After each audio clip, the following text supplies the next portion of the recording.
시기 바랍니다.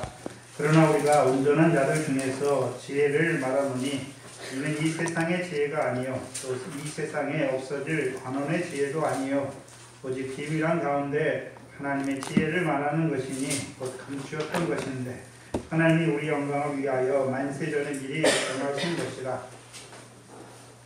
이 지혜는 이 세대의 관원이 하나도 알지 못하였나니 만약 알았다면 영광의 주를 십자가에 못 박지 아니하였으리라. 기록된 바 하나님이 자기를 사랑하는 자들을 위하여 예비하신 모든 것은 눈으로 보지도 못하고 귀로도 듣지 못하고 사람의 마음으로도 생각지 못하였다 함과 같으니라. 아멘.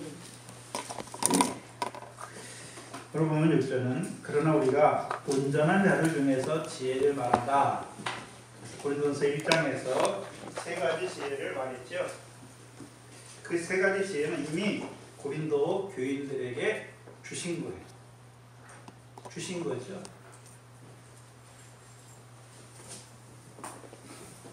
이미 그들이 그 은혜를 받았어요. 물론 자라가는 것은 각자 믿음의 차이지만 세 가지 은혜를 말씀해 주셨죠. 첫 번째는 뭐였습니까? 은혜로 택하셨다. 오늘도 그리스도 예수 안에 있는 자들에게 은혜로 주시잖아요. 그리고요, 예수가 하나님께로부터 나오신 예수가 그들에게 은혜가 되시는 것이죠. 오늘 본문을 보시면 온전한 자들, 곧 성숙한 자들을 말해요. 온전한 자들, 여기서 온전한 자들은 성숙한 자들을 말해요. 2장 15절에 보시면 신령한 자들, 이 성숙한 자들이 신령한 자들이 우리말에 그냥 신령한 자들이라고 말할 때는 영적인 사람들이라는 의미예요. 그럼 고린도 교회에서 성숙한 자들이 어떤 자들이 성숙한 자들입니까? 어떤 자들이 성숙한 자인가요? 어떤 자들이 성숙한 자일까요?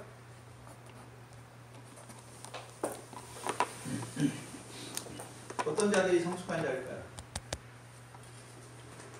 첫 번째 은혜를 받았고 그리스도 예수 안에 주신 은혜도 받았고 이제는요 그리스도 예수 안 은혜 안에 있는 자들에게 하나님께로부터 나오신 예수가 그들에게 지혜가 되신 성숙한 자들, 지혜가 된 자들, 의로움과 거룩함과 구속함의 경험을 가진 자들.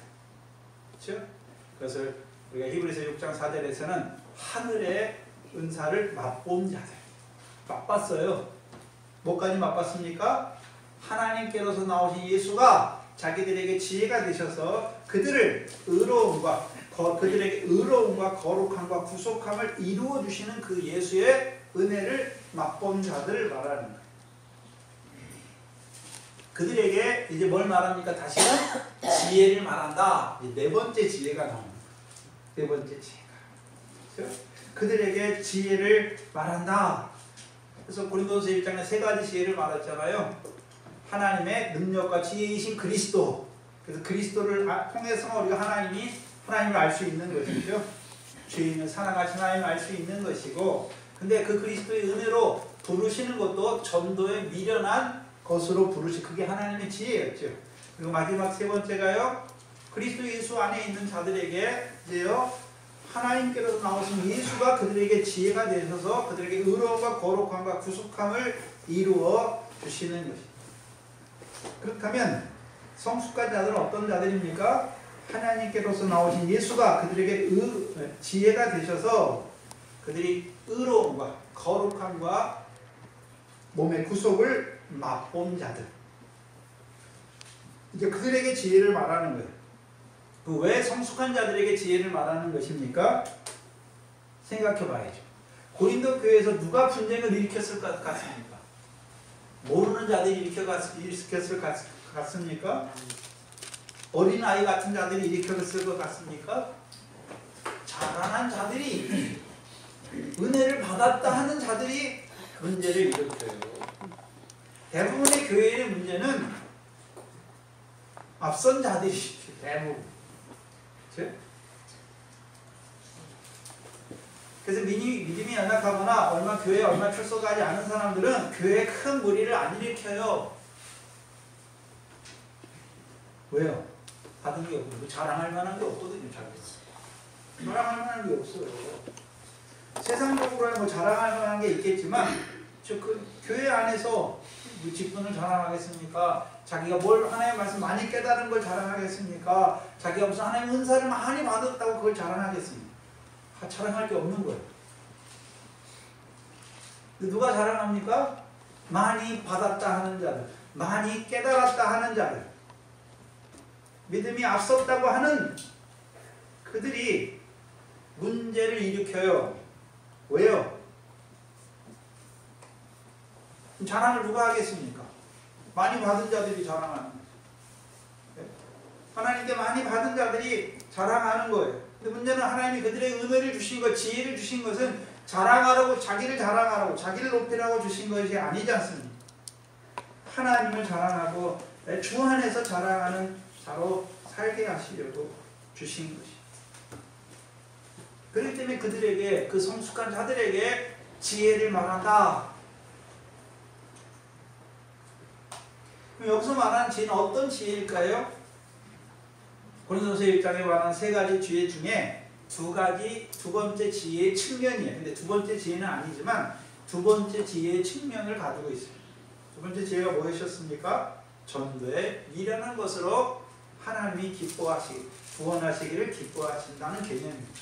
구원의 계획에 있어서 하나님의 지혜라는 것이죠. 두 번째 지혜하고는 또 약간 달라요.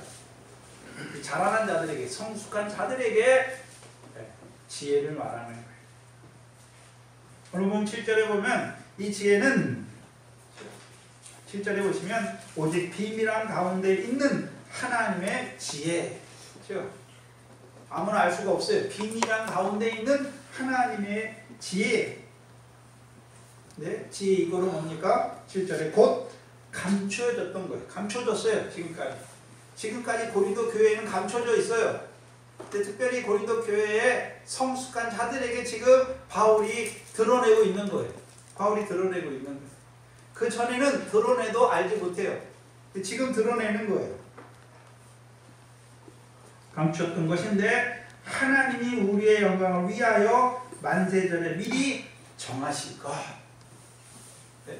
지금 바울이 성숙한 자, 고린도 교회의 성숙한 자들에게 드러내려고 하는, 감추었던 것인데, 감추었던 하나님의 비밀인데 그들에게 드러내려고 하는 것이 무엇입니까? 하나님이 성도들의 영광을 위하여 만세전에 미리 정하신 것. 그게 지혜예요. 그게 네 번째 지혜예요. 근데 그 지혜는 오늘 6절에 보시면 이 세상의 지혜도 아니에요. 이 세상 관원의 지혜도 아니다 라고 말씀합니다. 이 세상의 지혜가 아니라는 것은 이 세상에 속한 지혜가 아니에요.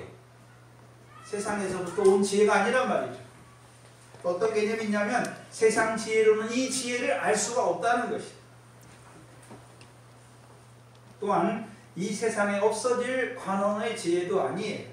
여기서 말하는 관원은 이 세상의 통치자들이죠. 그럼 누가 제일 지혜로운 것 같아요?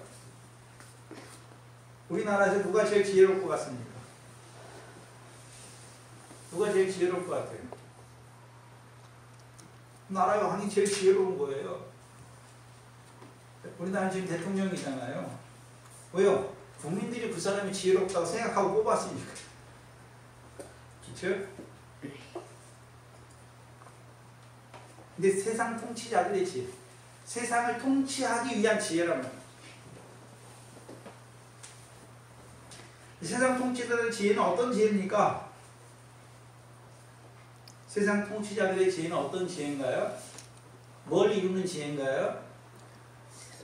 사무엘하 8장입니다. 사무엘상입니다. 사무엘상 8장에 보시면 8장 10절 이하인데요. 10절로 17절까지인데요. 이게 세상 통치자들의 지혜예요.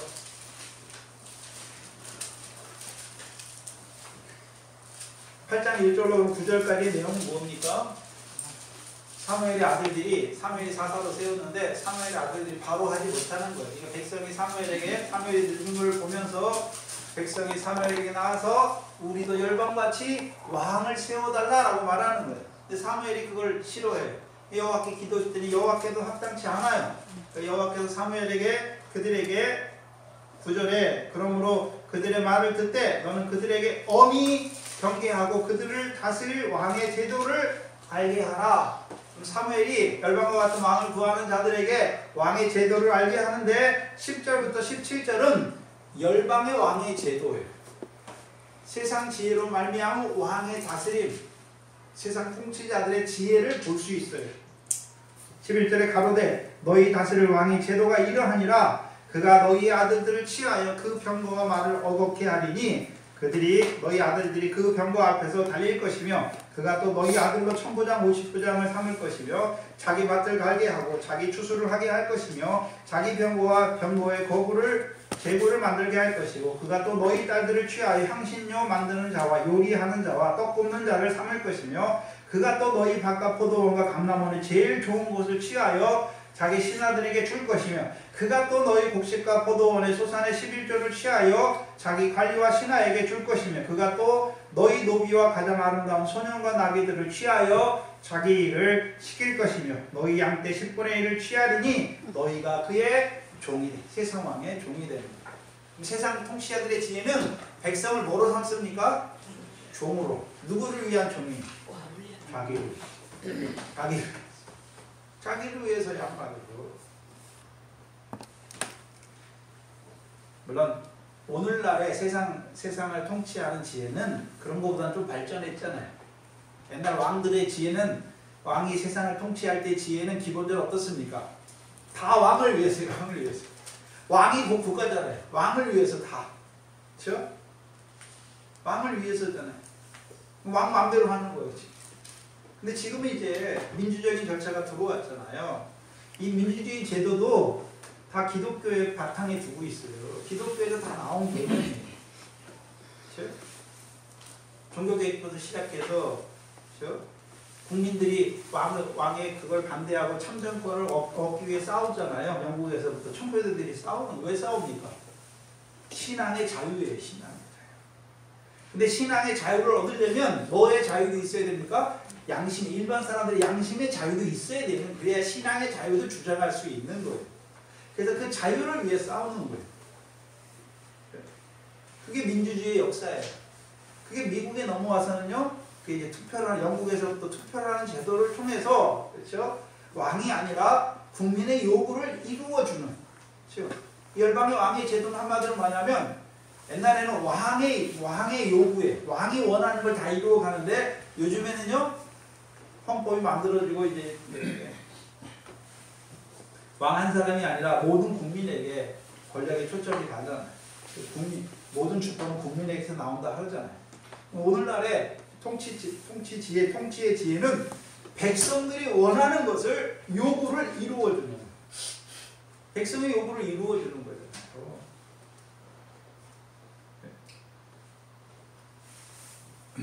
그걸 한마디로 다른 말로 하면요, 백성이 잘 살게. 백성이 잘 살게 하면 되는 거잖아요. 백성이 잘 살게 하면 그 사람이 계속 지도자가 되는 것이죠. 근데 잘 산다는 개념이 꼭 경제적으로만 잘 사는 건 잘 사는 게 아니잖아요.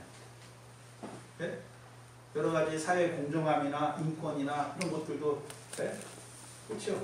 그런 것들도 어느 정도 받쳐줘야 되는 거죠.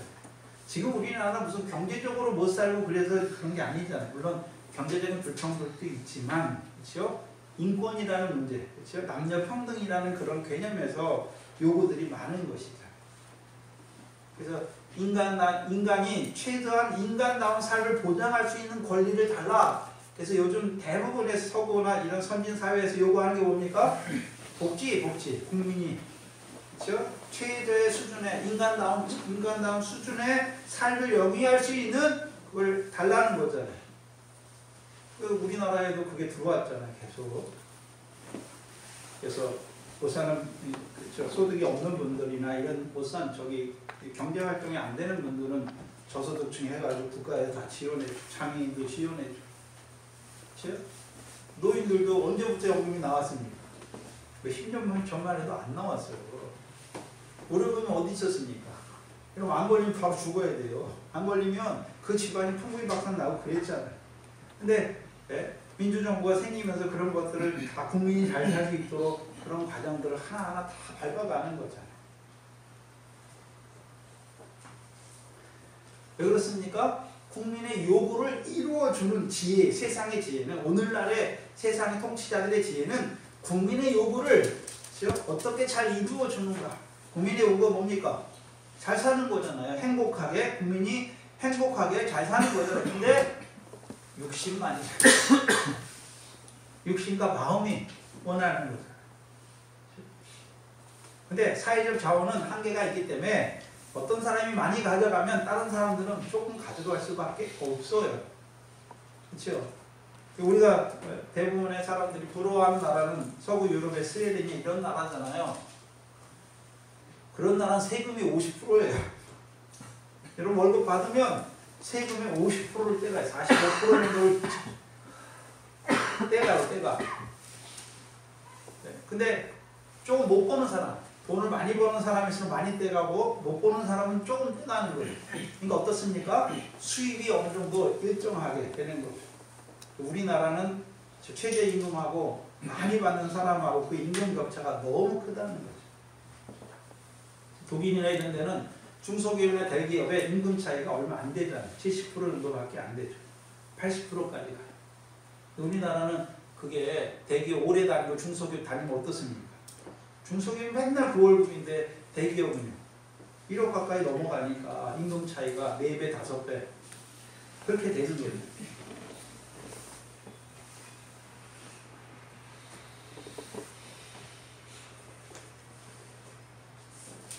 근데 모든 것은 국가의 공공재예요. 그 사람 한 사람만 위해서 되는 게 아니잖아요. 모든 사람을 위해서 하나님이 모든 사람, 토지는 모든 사람 하나님의 것이고 모든 사람이 그냥 사용할 수 있도록 주신 거잖아요. 스위스나 이런 나라는 스위스는 특별히 칼빈주의가 들어가요. 칼빈주의의 가장 강한 지역이 스위스하고 네덜란드 개념, 네덜란드. 그렇죠? 거기는요 세금이나 여기 굉장히 세요. 왜요? 부의 평등을 이루는 거죠.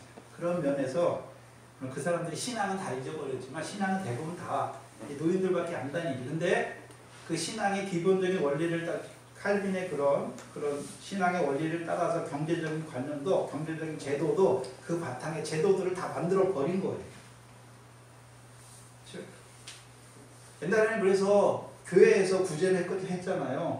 근데 지금은 무슨 스웨덴이나 스위스 이런 데서 무슨 네덜란드 교회에서 무슨 구제하고 이런 거 없잖아요. 왜? 그런 정책들을 교회에서 하던 거를 사회 기관에 국가에 제대로 만들어 버리니까 국민들이 못 사는 사람이 없는 거죠. 어느 정도까지 다 기본적으로 살 수 있도록 해놨다는 것이죠. 근데 문제는 인간이 편해지면 물질적으로 어느 정도 안정이 되고 편해지면요 신앙을 다 떠나요. 그렇죠? 신앙을 다 떠나게 되는 것이죠. 지금 우리나라도 지금 과도기 있잖아요. 지금 넘어가고 있잖아요. 네. 지금 이제 노인들 같은 경우에도 그렇고 그 장애인들 같은 경우도 사회적 약자에 대한 그런 복지 혜택 수준들이 많아지는 거잖아요. 근데 그게 예수님이 하신 거잖아요. 네 소유를 팔아 부자를 주라 했습니까? 가난한 자를 주라 했습니까? 가난한 자를 주라고 그러잖아요. 칼빈의 그런 경제 정책이나 이런 것들이 다 거기서 나오는 거예요. 내 소유를 팔아 가난한 자를 주라.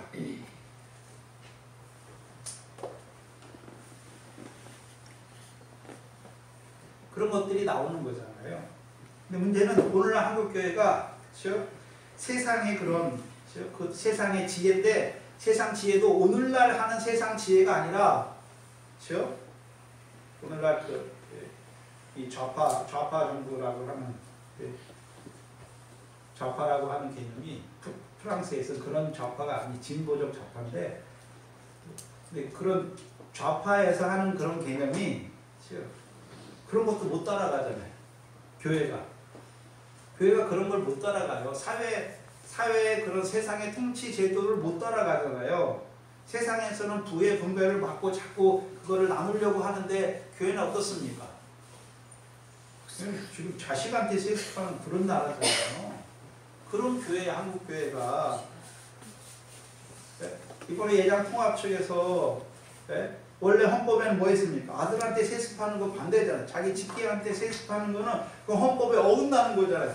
근데 헌법에 어긋나는데 요것만 봐준다. 헌법 왜 만들었습니까? 예? 왜 만들었나요?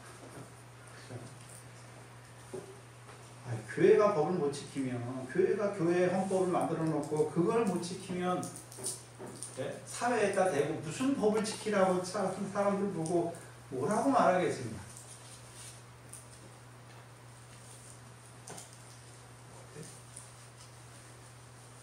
그래서 지식층들이 교회를 안 나와요, 요즘에는. 북한이나 하는 짓을 하고 있다는 거예요, 교회가. 우리나라 권력도 세습이 안 되는데 지금 세습되는 거는 경제 권력하고 그렇죠? 신문 권력하고 교회 권력밖에 없어요. 교회밖에 없어요. 세습되는 데가. 세습되는 데가 어디 있습니까?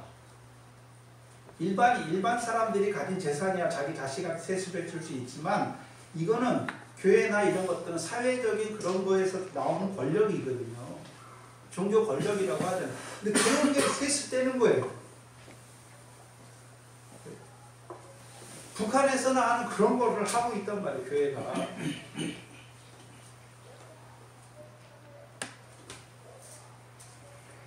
그 동합 측에서도 몇몇 깨어있는 목사님들, 통일의 목사님들 같은 경우에는 신랄하게 비판하더라고요.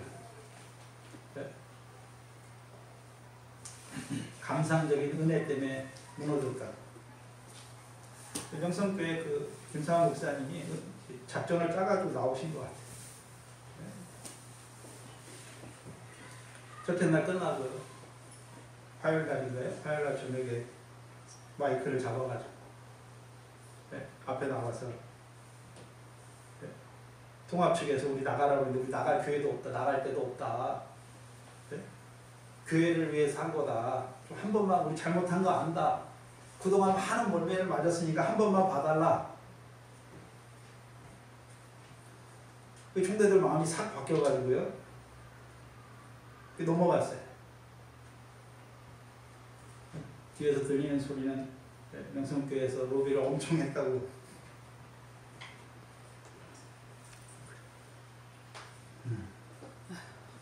답답하죠.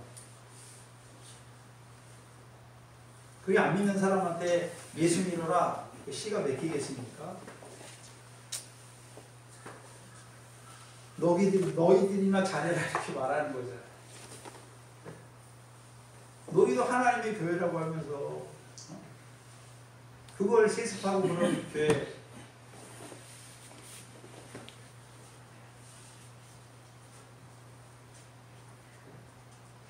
부끄러운 거예요.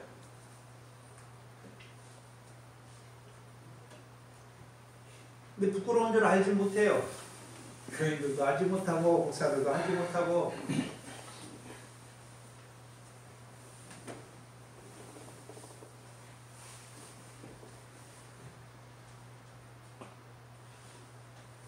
저는 누가 그런 거 물어보면요. 아유, 우리 잘못인데 죄송합니다. 그거밖에 말할 게 없어요.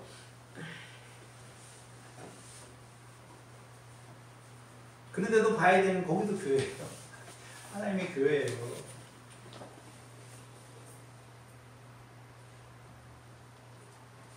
근데 문제는 세상 통치자들의 지혜, 오늘날의 세상 통치자들의 지혜보다 못한 그런 지혜를 가지고 옛날 왕정시대나 쓰던 그런 그런 제도나 이런 것들을 가지고 들어와서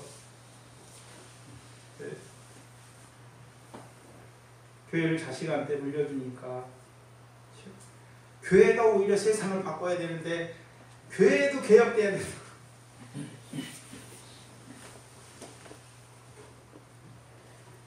칼빈 전에 체코에서 일어났던 유명한 개혁주의자가 한 말이 있어요. 세상과 교회와 세상은 항상 개혁돼야 한다. 더 좋은 방향, 개혁돼야 하는 것이. 근데 지금 한국은요 거꾸로 가고 있어요. 왜? 힘의 논리에 의해서. 정의나 이런 논리가 아니에요. 자기들이 헌법을 만들어 놓고 그 헌법을 부정하는 그런 사람들이 무슨 하나님 말씀을 제대로 나타내겠습니까? 하나님 말씀이라고 제대로 지키겠습니까?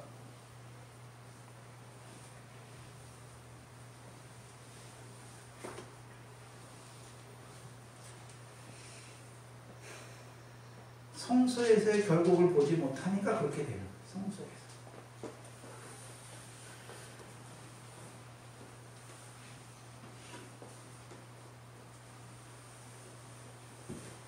우리가 그 하나님의 엄청난 그 지혜, 세상 지혜로는 알 수 없는, 세상 통치자도 할 수 없는 그런 지혜를 받았음에도 불구하고 사용하기는 세상 지혜를 따라 그런 것, 하나님이 주신 것들을 사용하니까 문제가 일어나는 것이.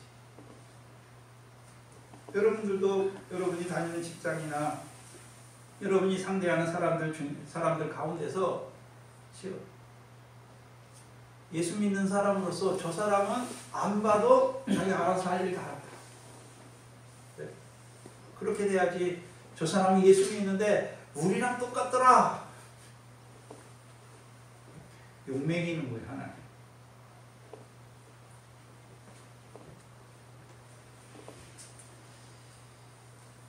목사라고 말하는 시대가 부끄러운 시대가 됐어요, 한국에서.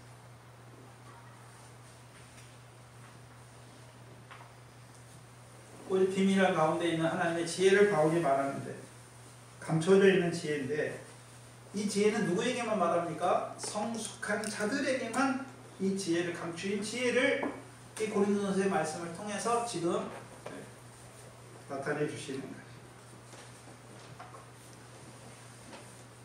그럼 감췄던 지혜는 어떤 건가요? 뭘 말하는 건가요? 오늘 본문에 영원한 때 우리의 영광을 위하여 만세 전에 미리 정하신, 우리의 영광을 위하여 만세 전에 미리 정하신 거예요. 그게 지혜, 하나님의 지혜. 고린도전서를 보면 고린도전서를 보면 이게 무슨 뜻인지 잘 알기가, 깨닫기가 힘든데, 에베소서를 보면 확실히 드러나요. 에베소서를 보세요. 에베소서 3장입니다.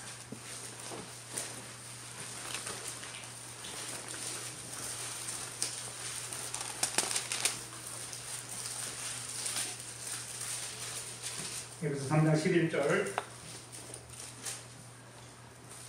10절에 보시죠. 이는 교회로 말미암아 하늘에 있는 정사와 권세들에게 하나님의 각종 지혜를 알게 하려 하시리니 곧 영원부터 우리 주 그리스도 예수 안에서 예정하신 뜻대로 된 것이라. 지혜가 뭡니까?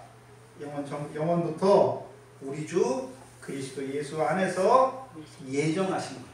예정하신 하나님의 뜻이에요. 그게 지혜예요. 그게 지금 바울이 고린도의 성숙한 자들에게 말하는, 감추었던 지혜를 지금 말하는 거예요. 그럼 에베소에서 잘 나오는데, 그럼 영원부터 우리 주 그리스도 예수 안에서 예정하신 뜻이 무엇입니까? 에베소 2장 2절이에요. 너희를 위하여 내게 주신 하나님의 그 은혜의 경륜을 너희가 들었을 것이다. 은혜의 경륜. 하나님의 은혜의 경륜. 근데 하나님의 은혜의 경륜을 바울이 어떻게 깨달았습니까? 3절에 곧 계시로 내게 비밀을 알게 하셨다. 하나님 주께서 알게 하신 거예요. 계시로 비밀, 감췄던 비밀이잖아요. 근데 어느 때부터 감춰졌습니까? 영원한 때부터. 만세 전부터 그리스도 예수 안에서 예정하신 거. 근데 그 감춰져 있었어요. 근데 그걸 하나님이 바울에게 드러내 주셨죠. 그래서 3절에 보시면 곧 계시로 내게 비밀을 알게 하신 것인데, 그 비밀은 영원한 때 전부터 그리스도 예수 안에서 예정하신 것이죠. 네. 내가 이미 대강 기록한 것 같으니 이것을 읽으면, 이 예배소서의 말씀을 읽으면 그리스도의 비밀을 내가 깨달은 것을 너희가 알 수 있으리라. 그럼 너희도 뭘 아는 것입니까? 그럼 바울만 영원한 때 전부터 그리스도에서 작정된 그 하나님의 은혜의 경륜을 깨닫는 것입니까? 너희도 내가 보낸 이 말씀을 읽으면 너희도 깨닫게 되는 것이죠. 뭘 깨닫게 됩니까? 바울에게 계시 왜 줬습니까? 그 계시 나타내려고 줬잖아요. 갈라디아서에서 1장에서는 바울이 예수 그리스도를 계시로 받았잖아요. 예수 그리스도께 복음, 내가 전한 복음은 사람에게 배운 것도 아니고 누구에게 받은 것도 아니고 예수 그리스도의 계시로 됐잖아요. 그렇죠? 그러면 여기 영원한 때부터 그리스도 예수 안에 예정하신 것도 하나님이 바울에게 계시로 알게 하신 거예요.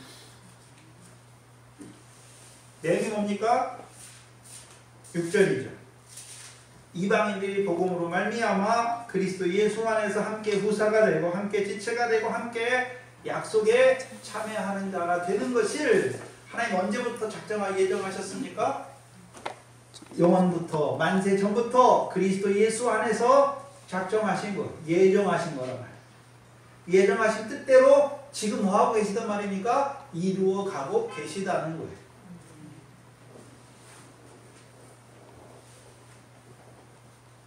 근데 5절에 보시면 다른 세대에서는 사람들의 아들들에게 알게 하지 아니하였다. 근데 지금은요, 사도들과 선지자들에게 그렇죠, 성령으로 계시하신 거죠. 바울이 그 중에 하나, 사도 중에 하나죠. 성령으로 계시하신 이유가 뭡니까? 이제 지금 세대에는 알게 하시는 거죠. 뭘 알게 하십니까? 그 이방인들도 복음으로 말미암아 그리스도 예수 안에서 후사가 되고 지체가 되고 약속에 참여하는 자가 되게 하시는 것입니다.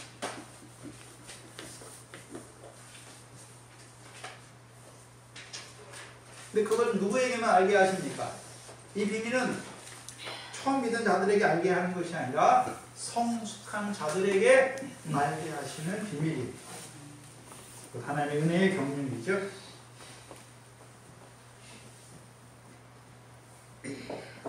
그래서 은혜의 경륜을 전하게 하시려고 7절 보세요. 이 복음을 위하여 그의 능력이 역사하시는 대로 내게 주신 은혜의 선물을 따라 내가 일꾼이 되었다. 은혜의 선물이 뭡니까? 계시예요. 계시. 일꾼이 됐잖아요. 어떤 일꾼입니까? 그 하나님의 은혜의 경륜을 이루는 일꾼이죠. 그래서 8절에 모든 성도 중에 지극히 작은 자보다 더 작은 나에게 이 은혜를 주셨다. 계시를 주신 거예요. 왜 주셨습니까? 바울을 위해서 주신 것이 아니라 측량할 수 없는 그리스도의 풍성을 이방인에게 전하게 하시죠. 이방인에게 전하게 하시죠.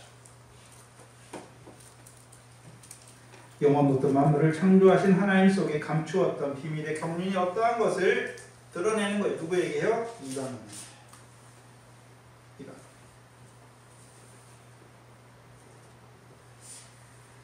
그렇다면 하나님이 만세 전부터 그리스도 예수 안에서 예정하신 것, 작정하신 것, 그 하나의 은혜의 경륜이 뭡니까?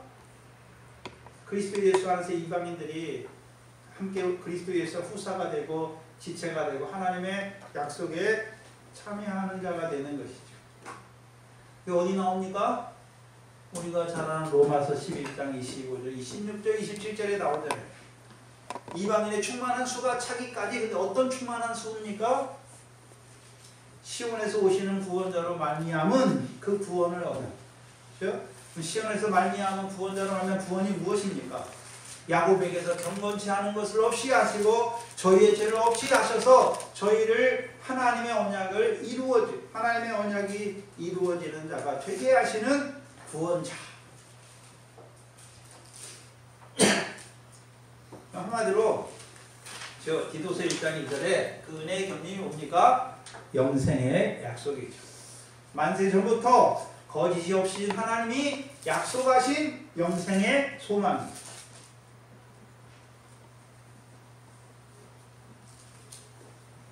그럼 하나님이 그 영생의 소망을 이루어 가시기 위해서, 즉 유대인뿐만 아니라 이방인에게도 그 영생의 소망을 이루시기 위해서 바울에게 이 계시를 깨닫게 하신 거죠.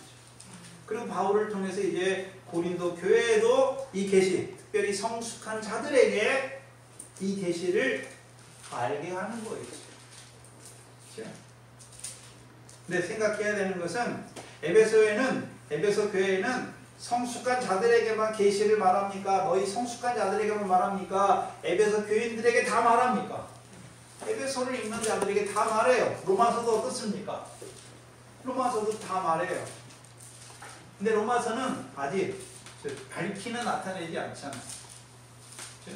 미리 아신 자. 근데 로마서를 읽는 자들 중에 미리 아신 자도 그 마다들의 형상을 본받게 하시기 미리 정하셨다. 그걸 읽으면서 아는 자가 몇 명이나 될까요?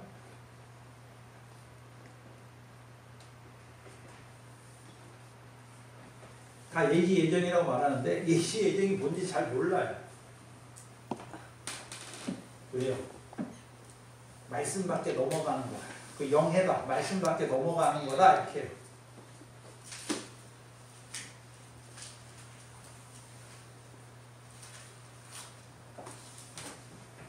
저와 여러분이 전도사님을 통해서 창세전에 이루신 구원에 대해서 나타내 주셨잖아요. 그걸 증거하는 분이나 그게 믿어진 사람이나 그 복이 얼마나 복입니까? 우리가 모두 신령한 복을 받았다.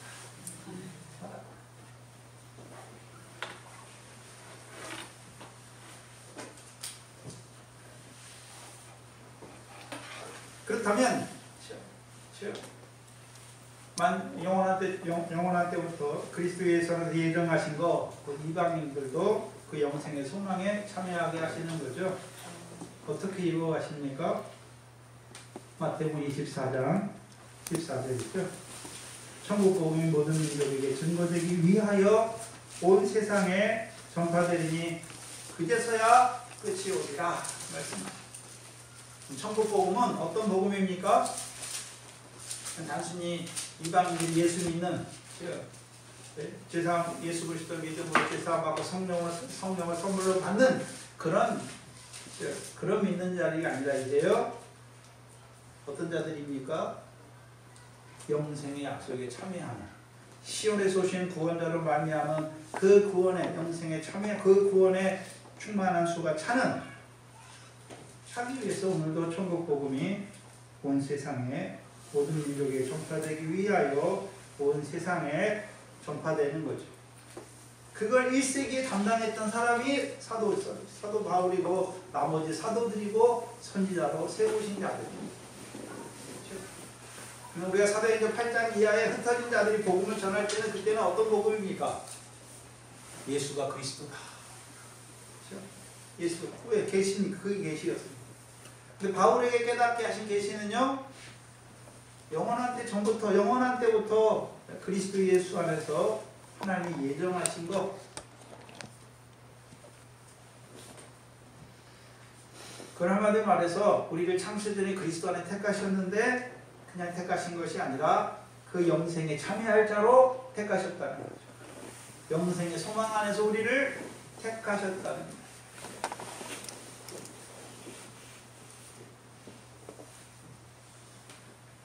은혜로 택하신 것이죠.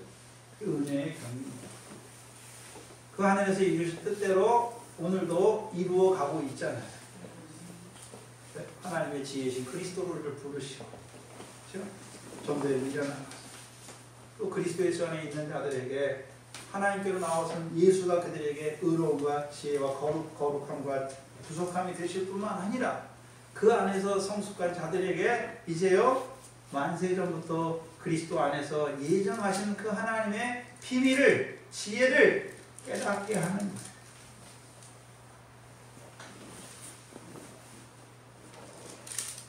그렇다면 생각해야 되는 것은 구약의 믿음의 선진들은 몰랐습니까? 구약의 선진들에게는 안 나타내 줬습니까?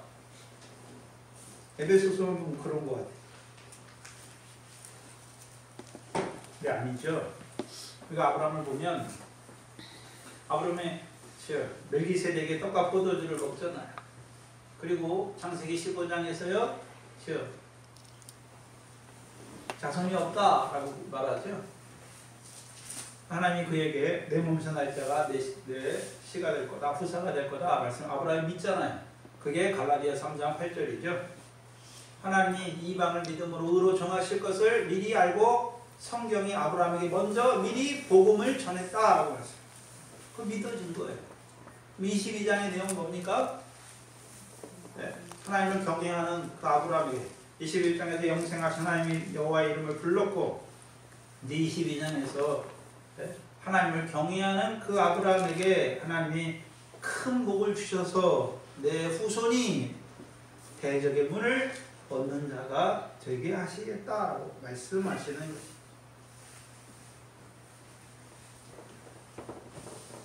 그럼 하나님이 이루어 가신 일이잖아요. 하나님이 이루어 가시는 일을 알게 하십니다. 근데 이 아브라함이 뭘 보고 있습니까? 멜기세덱, 하늘에서 이루신 구원을 보고 있다는 것이죠.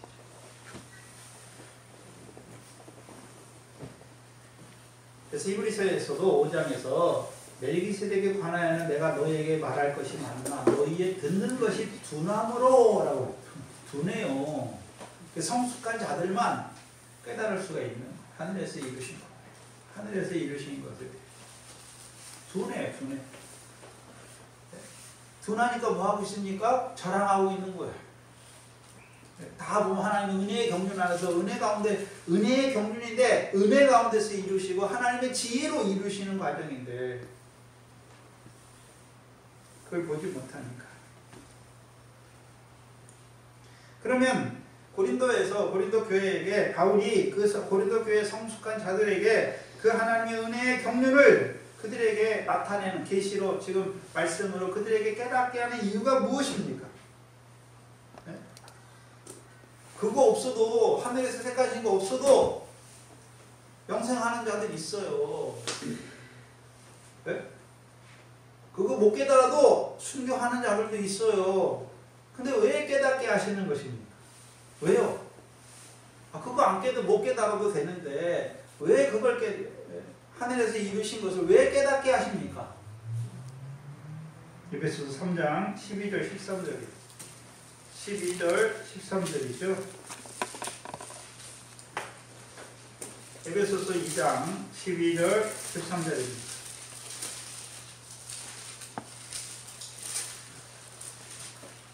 12절 우리가 그 안에서, 여기서 그는 누구입니까?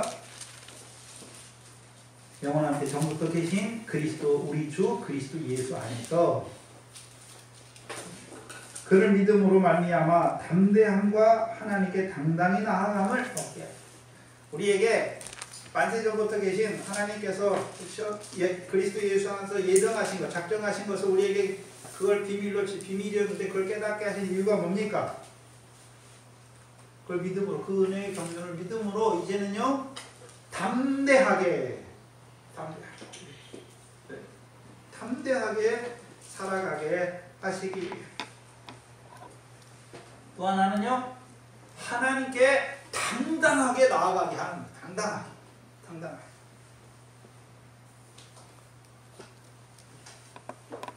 실제로 창세전에 뭐 택하실 때 영의 구원을 이루었다, 뭐 했다 그거 잘 몰라도 신앙생활 하는데 전혀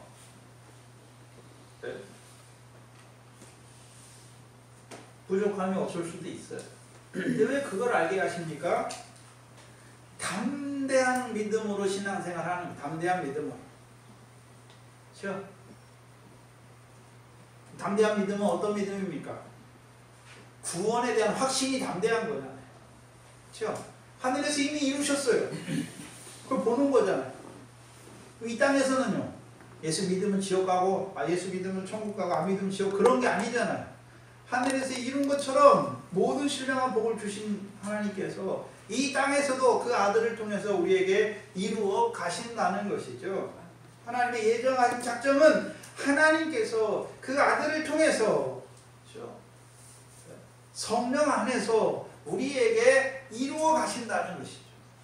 그러니까 우리의 구원은 하나님이 은혜 예정하셨고 하나님이 이루어 가시고 그 아들 안에서 성령을 통하여, 아들을 통하여 성령 안에서 우리에게 이루어 간다는 것이죠. 보증이 보증. 보증이 보증. 우리의 구원의 확신이 그 구원에, 여기서 구원은 예수 믿고 구원받는 그런 구원이 아니라 그 하나님의 은혜의 경륜으로 말미암은 구원.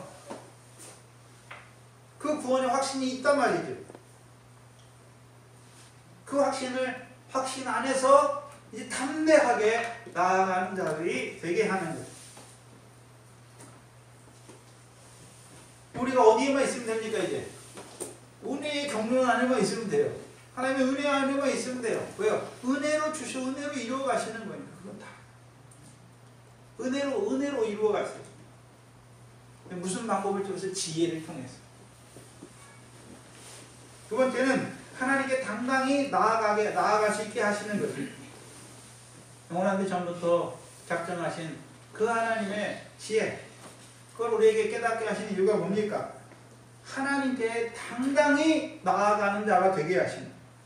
그럼 어떻게 우리가 하나님께 당당히 나아가는 것입니까? 하나님께서 영원한 때 전에 이미 약속하신 것이 아닙니까? 작정하신 것이 아닙니까? 그러면 내가 깨닫게 하셨으니까 그거 이루어 주실 것도 하나님의 책임이 아닙니까? 이렇게 당당하게 요구할 수 있는. 왜요? 나는 그렇게 할 수 없으니까. 하나님 나를 이렇게 줬고, 근데 나에게 그 영원한 때 전부터 하신 그 하나님의 은혜의 경륜을 내게 보여주셨잖아요. 그러면 하나님이 그대로 내게 이루어 가셔야 될 것이 아닙니까? 나는 하지 못하니까. 그렇게 담대하게 기도할 수 있는 자가 되는 거예요. 그럼 자식이 아버지나 엄마한테 뭘 달라고 그럴 때 종이 주인한테 뭐 달라고 그럴 때처럼 종의 눈에 잘 주인의 눈에 잘 보여가지고 자기 원하는 거 조금 얻어내고 그런 게 아니잖아요. 아들은 어떻습니까? 당당하죠. 아빠 나 이거 주세요. 이거 해주세요. 당당하단 말이죠. 우리도 하나님께 당당하게 구해야 되는. 왜요? 우리의 것 때문에 구하는 것이 아니라 그거 하나님이 영원한 때 전에, 만세 전에 영원한 때부터 하나님이 약속하신 거. 누구를 위해서요? 나를 위해서 약속하신 것이 아닙니까? 근데 하나님 아시잖아요. 나는 그렇게 살 수 없는 거 아시잖아요. 하나님이 이루어 주셔야 할 거 아닙니까? 라고 당당하게 구하는 거예요.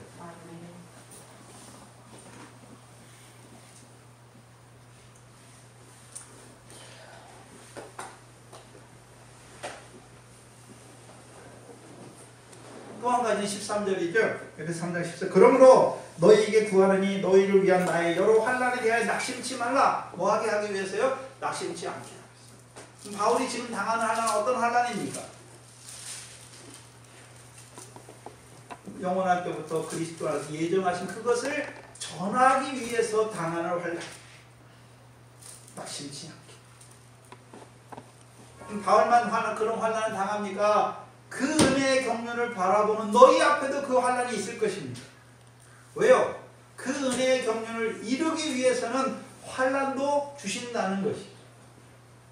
그렇죠? 그럼 너희도 그 환난을 당할 때 그 은혜의 경륜이, 그 하나님의 작정이 확실하면 어떻습니까? 그 은혜의 경륜을 이루기 위해서 내게 이런 것도 주시는 거야. 낙심치 않는 거예요.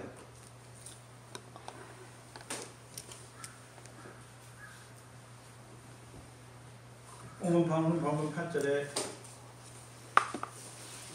이 시에는 이 세대의 가문이 하나도 알지 못하였어요. 하나님의 지혜이신 그리스도도 알지 못하는데 이 땅에 오신 하나님의 지혜, 우리를 구원하신 십자가의 도도 알지 못하는 자들이 어떻게 영원한 때부터 작정하신 하나님의 그 지혜를 알겠습니까? 몰라요, 몰라. 알 수가 없는 것이. 이 계시로 나타나는 이 지혜는 성도들 중에서도 성숙한 자들에게만 말하잖아요, 바울. 그럼 고린도전서는 성숙한 자들만 있습니까?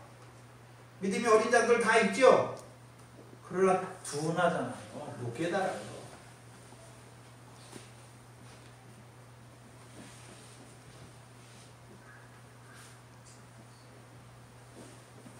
이 세대의 관원이 그걸 알지 못했기 때문에 영광의 주를 못 박았죠. 영광의 주를 십자가에 못 박았어요. 야고보서 2장 1절에 너희가 영광의 주를 믿었으니 사람을 외모로 취하지 말라고 말씀을. 그 영광의 주예요. 우리를 창세전에 그리스도 안에서 택했는데 왜 택했습니까? 영광을 얻게 하시죠. 특별히요 그리스도 예수 안에 있는 구원과 영광을 얻을 자로 우리를 택하셨다는 거죠.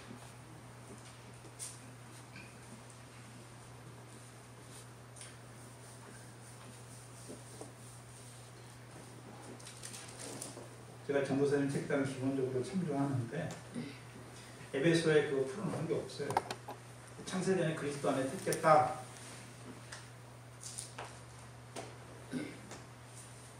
그리스도 안에 있는 그리스도, 특별히 그리스도 예수 안에서 예정하신 뜻대로 택했죠. 왜요?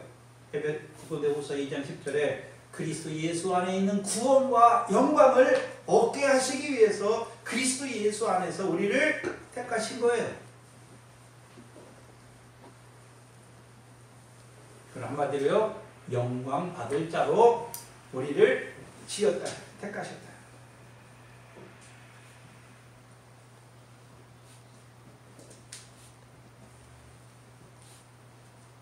근데 문제는 깨닫는 자들이 많이 없다는 거죠. 바울은 할 말을, 히브리서 기자도 할 말은 많잖아. 이미 알고 있잖아요. 근데 듣는 자들이 둔해요. 여러분은 뭐 지혜로 다 그런 둔한 사람들보다 뭐 지혜로워서 깨달아졌습니까? 귀를 열어 주셨으니까 깨달아진 거예요. 귀를 열어 주셨으니까 깨달아진 거죠. 바울에게도 은혜로 오잖아요. 은혜로 알게 하셨죠. 우리도요 하나님의 은혜로 알게 됐죠.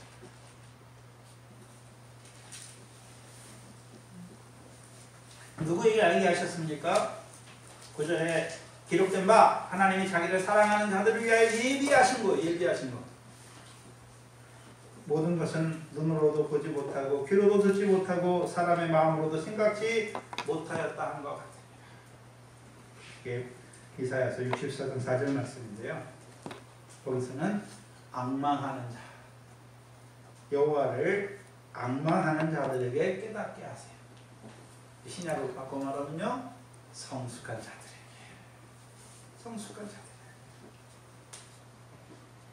깨닫게 하시는 것이죠. 그 위에는 없나요? 그 위에도 있죠. 그 위에도 있어요. 그 위에는 뭡니까?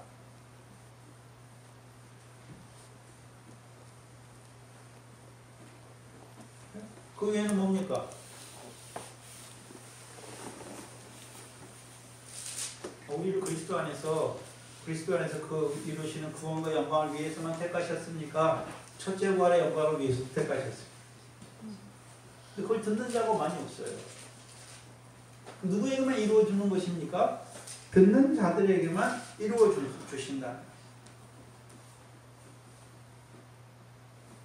첫째 부활도 하나님이 예정하신 거잖아요.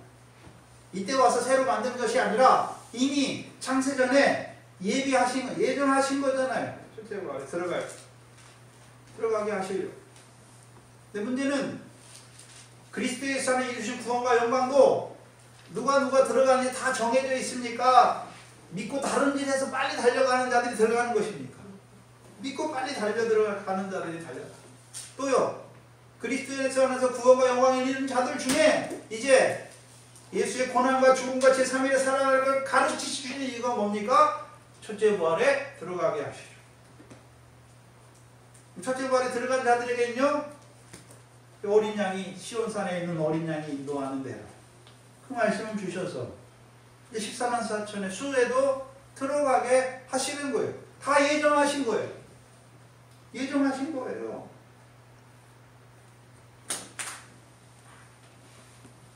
특별히 저와 여러분에게 이 첫째 부활도 예정하셨잖아요. 하나님이 예정하신 거예요. 영원한 때부터 신랑 예수 안에서 작정하신 거. 그걸 우리에게 계시로 먼저 사도들에게 계시로 깨닫게 하셨고 마태복음 24장을 통해서 마태복음 16장 21절을 통해서 깨닫게 하셨고 이제 우리에게 이루어 주시는 것이죠. 그러니까 저와 여러분이 이제 우리 앞에 있는 환난을 보면서 뭐 합니까? 준비해야 되는 것이죠. 기름을 준비해야 하는 거예요. 그럼 기름은 어디 가서 준비합니까? 기름은 성령의 역사잖아요. 그럼 성령의 충만을 받아야 되는 것이죠. 성령의 충만을 어떻게 주십니까? 여러분이 집에 있을 때, 여러분이 텔레비 볼 때, 여러분 뭘 할 때 주십니까? 말씀 받을 때 주세요. 말씀 받을 때. 하나님의 보내신 사람은 하나님의 말씀을 하나님 한량없이, 성령을 한량없이 주시기.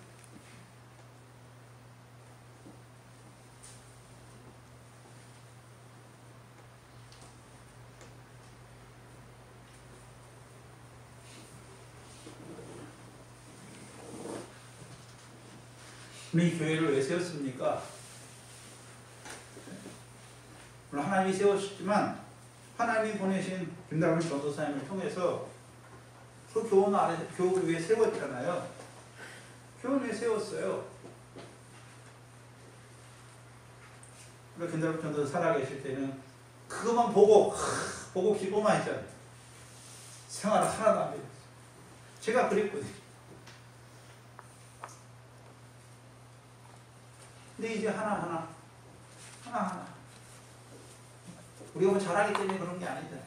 늘 우리는 여호와 앞에 악을 행하고 허물이 있고 연약하고, 그렇지만 하나님께서 우리를 하나하나 죽은 행실 하나하나 회개하고 육종범을 하나하나 벗게 하시는 그 시험과 환난과 연단을 통해서 성숙한 자까지 자라게 하시고 열매 맺는 믿음까지 자라게 하시고, 이제는 그 첫째 부활에 신랑 예수님께서 작정하신 그것까지 깨닫게만 하십니까? 하나님께서 나오신 신랑 예수가 우리에게 이루어 주십니까? 이루어 주시는 거예요.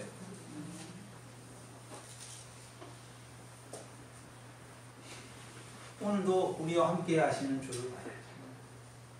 우리 자신을 보면 넘어져요.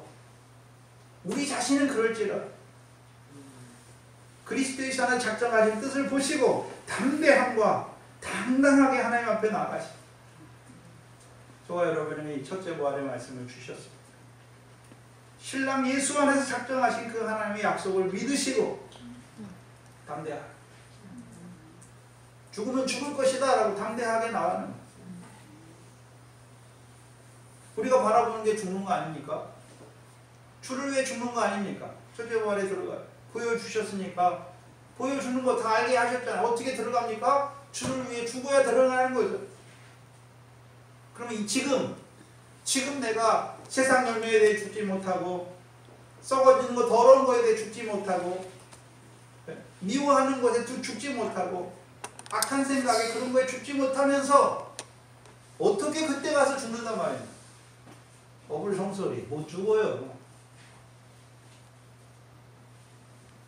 지금 우리가 성령이 충만해서 육체와 함께 정과 욕심이 다 못 박아져요. 못 박아져요. 성령으로 살고 성령으로 행하잖아요. 그럼 성령으로 살고 성령으로 행한다는 건 어떤 의미입니까?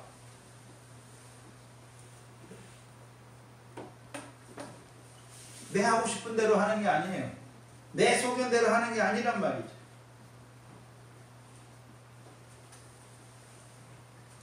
하나님의 뜻이 무엇인지 늘 묻고 찾고,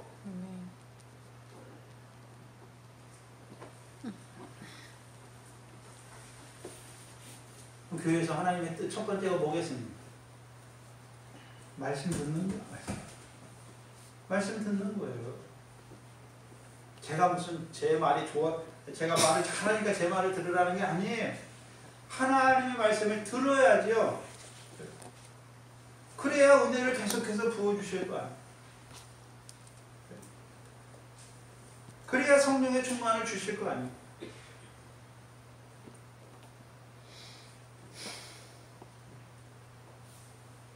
더 나아가서 이제 말씀 받았으면요, 그 말씀을 가지고 내 삶을 비춰야 되는 거죠. 내 삶을 비추면서 아직 되지 못한 부분은 가지고 하나님의 늘 상하고 통회하는 심령으로 나가죠. 이루어진 부분은요 잊어버리는 거죠. 뒤에 있는 거. 잊어버리는 거예요. 그리고 앞에 있는 그 별들을 향하여 위에서 부르신 부름의 상, 그리스도 예수 안에서 예정하신 그 구원과 영광을 얻기 달려가야 되는 거지.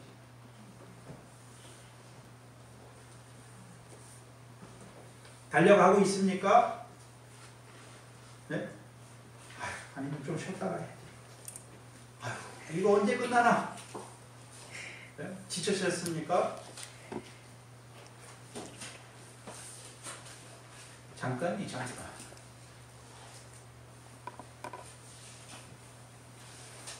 저희 집사람이 저 갔다 왔는데 근데 이번 주에 너무 바빴는데 당신 어제 간 거 같은데 오늘 왔다고. 근데 이번 주가 정말 힘들었어요. 근데 오늘 생각해 보면요, 금방 한 것 같아요. 이번 주 지난주가 지난주 굉장히 힘들었거든요. 마음도 힘들었고 몸도 많이 힘들었는데 그때는 시간이 되게 안 가더라고요. 근데 지금 와서 지난주 생각해보면요, 눈 깜짝할 사이에 우리 인생이 그래요. 우리 인생이 오래된 것 같습니까? 영국의 유명한 극작가인 버나드 쇼가 자기 묘지에다가 써달라고 했더니 묘지명 내 그럴 줄 알았다. 이것도 못하고 저것도 못하고 시간만 주시다가 그렇게 될 줄 알았다. 자기 묘지에 그렇게 써달라. 정확한 말은 그런 의미로 써달라. 네? 그때 가서 하나님 앞에 가서 그때 좀 잘할걸. 부자, 포화로 연락한 부자처럼 그때 좀 잘할걸. 임포스터는 아니지. 지금 살아있을 때, 육신으로 살아있을 때, 지금 말씀을 주실 때, 지금 은혜를 주실 때, 항상 은혜 주시는 거 아니에요. 동양의 예루살렘에도 평양을 보세요. 터키를 보세요. 소아시아 교회들 보세요. 유럽의 교회들 보세요. 은혜가 계속될 것 같습니까? 지금이 은혜 주시는 때예요. 지금이 은혜 주시는 때. 열심을 내시고, 듣는 일에 열심을 내시고, 모이는 일에 열심을 내시고,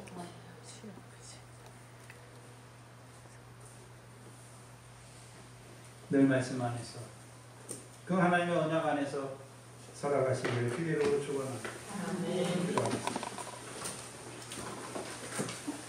어인 은혜입니까?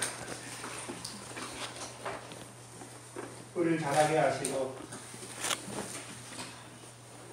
이제는 영원한 때부터 그리스도 예수 안에서 작정하신 그 은혜의 경륜까지 우리 귀를 열어서 우리에게 깨닫게 하시는 아버지 하나님,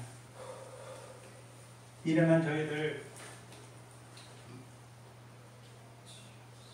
깨달았다 하지만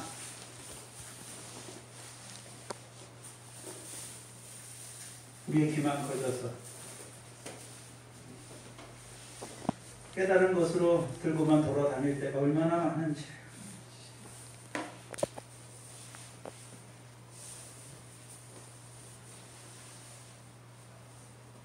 그 은혜의 경륜을 우리에게 깨닫게 하신 것은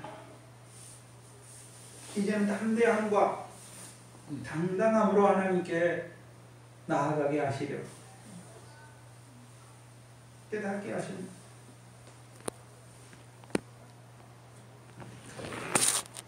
우리의 믿음 없음을 주여 불쌍히 여겨 주시옵소서.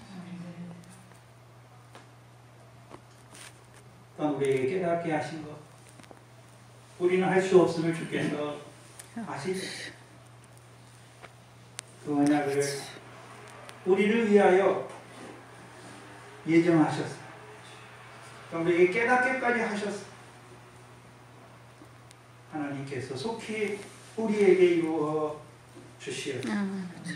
나아가 이 교회에 허락한 그 첫째 부활의 영광까지 신랑 예수 안에서 예정하신 그것까지 보게 하셨어요.